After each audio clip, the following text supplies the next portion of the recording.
Hola chicos, ¿cómo están? Bueno, hoy antes de empezar la clase vamos a revisar el examen. La mayoría lo ha hecho muy bien y vamos a ver cuáles son las respuestas correctas del examen, ¿no? Algunos chicos están un poco confundidos, no han leído tal vez bien la pregunta y puede ser que por ahí se hayan equivocado o creen tener la respuesta certera. Así que vamos a leer cada pregunta, vamos a analizarla para que ustedes sepan en todo caso en qué se han equivocado, porque el sistema les arroja su nota, cuántos aciertos han tenido, pero no saben en qué preguntas se han equivocado. Hay muchos chicos que me han escrito y quieren saber la respuesta del examen para saber en qué se han equivocado. Bueno, vamos a ver el examen. Vamos a empezar con la pregunta número 1. A ver, la pregunta número 1 decía, marca la alternativa que no sea un texto literario. Recordemos que un texto literario es aquel que utiliza un lenguaje especial, ¿no? Que se distingue por su belleza. Y nos proponen las alternativas. Una novela está dentro de texto literario. Una noticia. La noticia no es un texto literario, ¿no? Utiliza un lenguaje común, su principal finalidad es informar. Recordemos que el texto literario, su principal finalidad es transmitir sentimientos, emociones, causar una emoción en el receptor, mientras que aquí la noticia, su principal función es la de informar. Luego me proponen un poema es un texto literario, ¿no? El lenguaje muy bello, la musicalidad.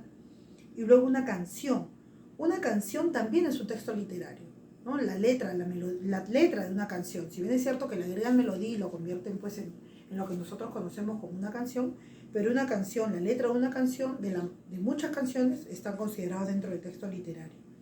Así que aquí la respuesta que no es un texto literario es una noticia, solo una noticia. Luego tenemos, marca la finalidad, dice, literaria que tenga el siguiente texto. Y yo les puse un verso, dice, me gusta cuando callas porque estás como ausente y me oyes desde lejos y mi voz no te toca.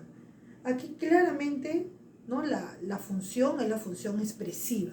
¿Por qué? Porque está transmitiendo sentimientos, ¿no? Y la función expresiva, su finalidad es esa, transmitir sentimientos, alguna experiencia, alguna anécdota, y es la que cumple la finalidad expresiva. Así que la respuesta es esa.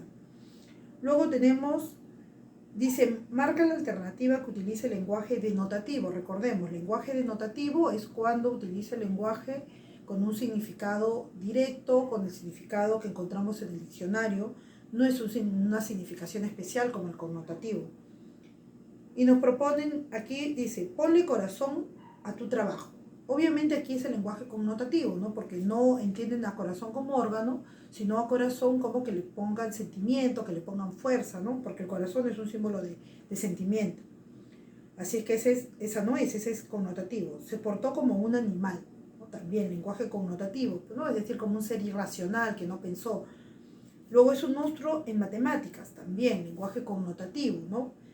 Porque de repente porque tiene mucha habilidad, ¿no? Es muy bueno en las matemáticas. Y la respuesta que sería, comemos lentejas todos los lunes.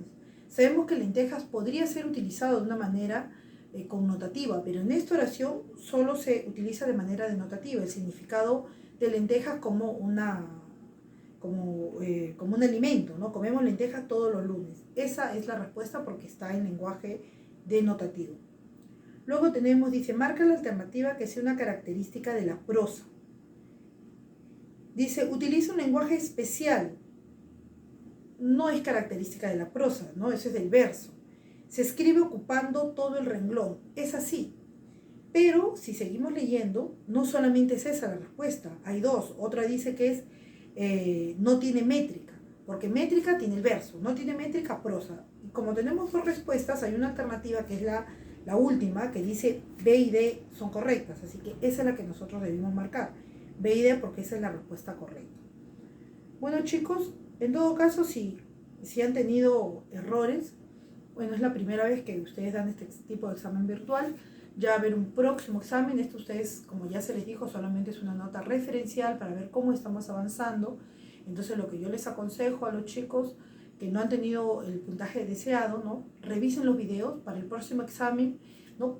Tienen ustedes los videos a la mano, lo pueden ver una y otra vez, ¿no? No solamente se confíen en la información que tienen en el cuaderno, sino que tienen la facilidad que pueden tener el video ahí. Entonces escuchen el video, una o dos veces hasta que les quede claras las cosas para que estén preparados para un próximo examen, que sé que la mayoría, y espero que todos, salgan pues con el porcentaje máximo.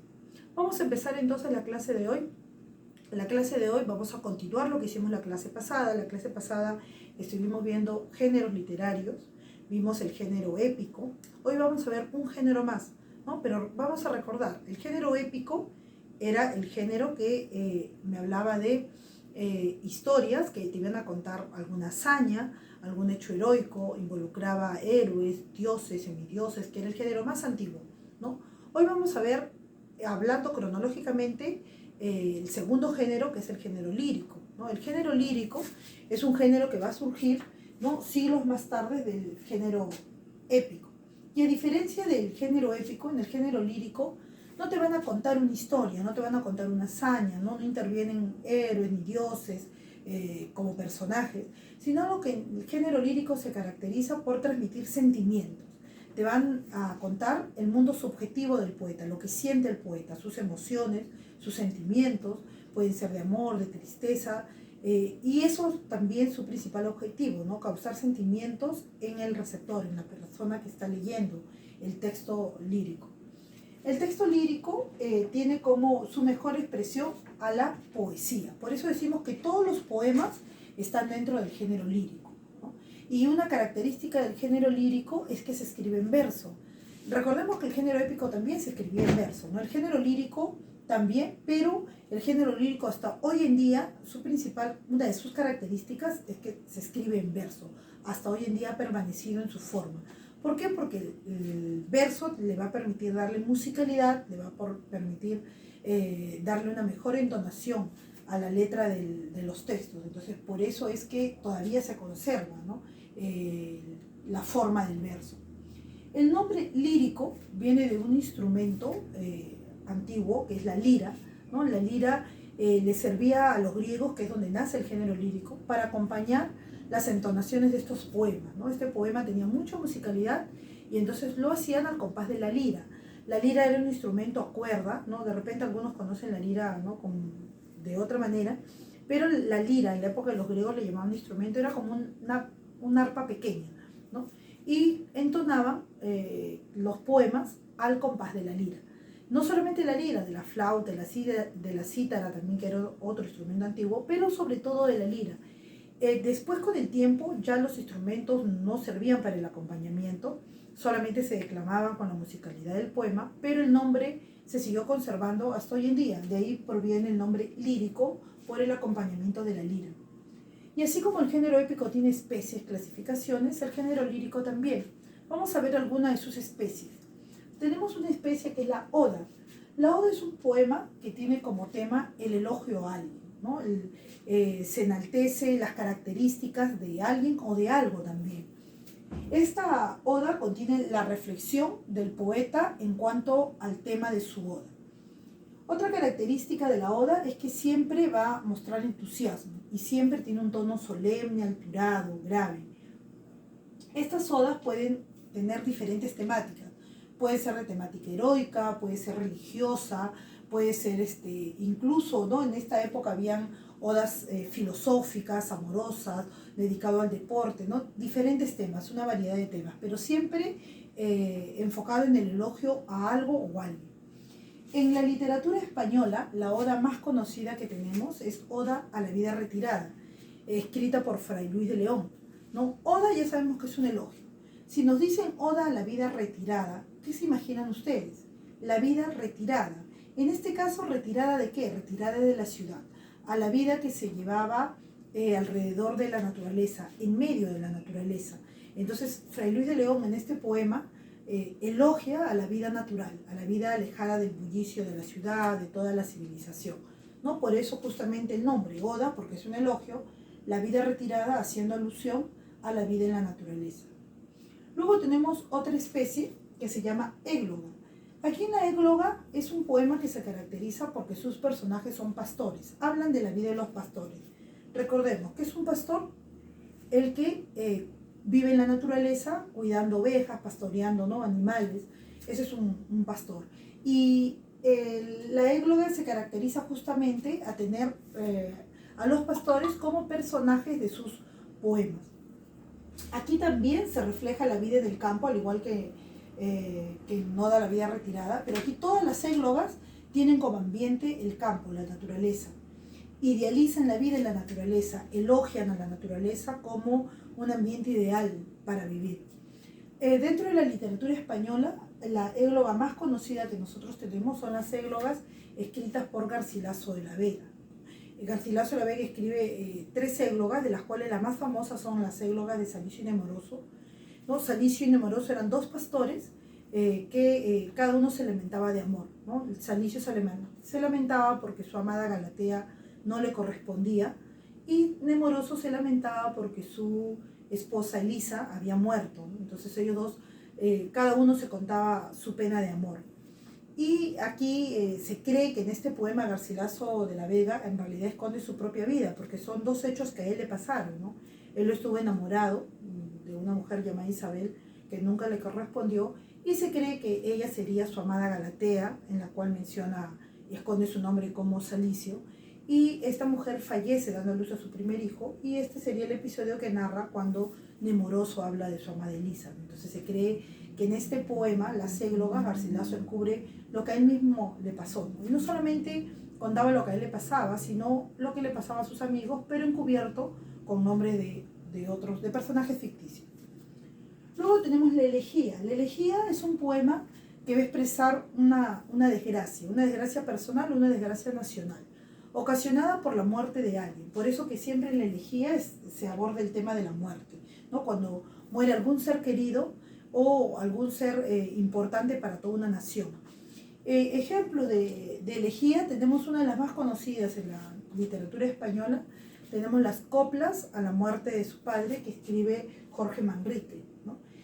Se llama coplas por la estructura del poema, ¿no? Pero el tema justamente hace alusión a la muerte de su padre, ¿no? Cuando fallece su padre, él escribe 40 coplas dedicadas a hablar de su padre, ¿no? Habla sobre, él elogia a su padre, lo compara con héroes romanos, habla sobre la muerte, habla también sobre lo efímero que puede ser la vida, ¿no? Hace una reflexión, ¿no? Que dice que nosotros no tenemos que preocuparnos en llenarnos de fama, de riqueza, porque al final, ante la muerte, todos somos iguales, ¿no? Y hace una reflexión pues sobre la vida y la muerte. No solamente se dedica a hablar de su padre, sino hay muchas reflexiones filosóficas dentro del poema. Luego tenemos otra especie llamada epístola. La epístola es un poema en forma de carta, que tiene un tono de confesión hacia otra persona. En la literatura peruana tenemos la epístola más famosa, que es llamada Epístola a Belardo, ¿no? ¿Quién la escribió? Amarilis. En realidad Amarilis no es un nombre, es un seudónimo que utilizó una poetisa que se cree que se llamaba María, ¿no? Y que combinando la palabra amor con María dio como resultado pues un anagrama y que se llamaba Amarilis. Esta escritora le escribía cartas de amor a Lope de Vega, que era un escritor español, ¿no? Declarándole su amor, se había enamorado platónicamente de él. Ella en realidad no tuvo ninguna intención de publicar ninguna obra. Lope de Vega, cuando recibe estas cartas, eran las cartas tan hermosas, con un lenguaje tan bello, que él decidió publicarlas con el nombre de La Filomena, ¿no? Pero pasó el tiempo y luego ahora, hoy en día, ya esta obra se vende de manera independiente y se le ha titulado Epístola a Belardo. ¿Por qué Belardo? Porque era así como ella lo llamaba a Lope de Vega, ¿no? Escondía sus nombres, tal vez por miedo a alguna represalia, por miedo a las críticas, ¿no? Ella se hacía llamar Amarilis y a él lo llamaba Belardo, ¿no? La existencia pues de esta mujer todavía hay algunos datos que no se han descubierto, pero sí lo que se rescata es la gran calidad de su obra, ¿no? Que es Epístola a Belardo. Bueno chicos, eso ha sido todo por hoy. En la próxima clase vamos a continuar con géneros literarios. Recuerden que si hay alguna duda acerca del tema e incluso sobre la resolución del examen, pueden hacerla a través del foro, ¿no? Nos vemos hasta la próxima clase.